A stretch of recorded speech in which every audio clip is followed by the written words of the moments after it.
In July, NPM version 12 is releasing, and it is changing how NPM install works. Some things that used to run automatically in the background will now need your explicit permission first. So, if your project is relying on any of those things, your build will start to break. Could be in your CI pipeline, could be right before your release. So, let me walk you through what is changing and what you should prepare for before July. Now first, why is NPM doing this? See, last year or so has been quite bad for the NPM ecosystem.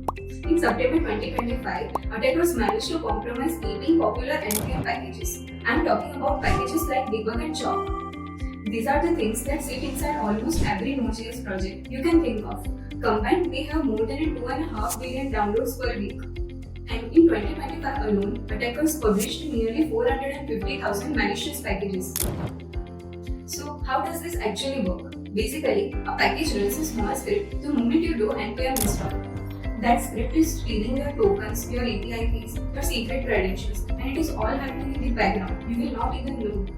So, NPM has decided to fix this properly. Not just scan for the bad packages after the fact, but actually stop the attack from happening in the first place. NPM version 12 is changing 3 things by default. First, install script will not run automatically anymore. If a package wants to run some code during installation, you have to explicitly approve that. Second, NPM will not pull dependencies from Git repositories unless you allow it.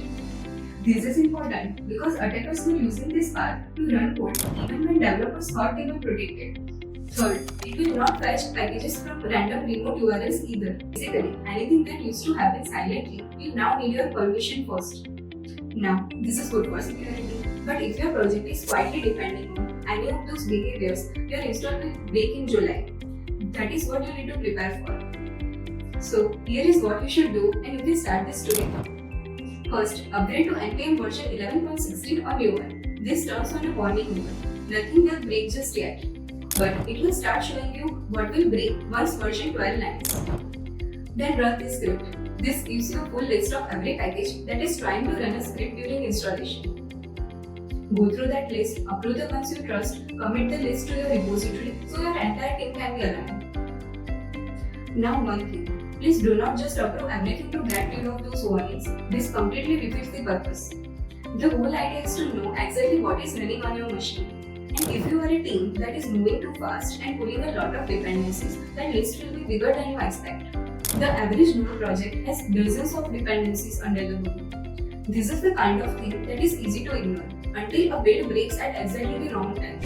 At IDPath Solutions, this is the work we do to help engineering teams to stay on the top of. Making sure your supply chain is clean so your team can keep shipping without any surprises. July is coming. Good time to run that audit.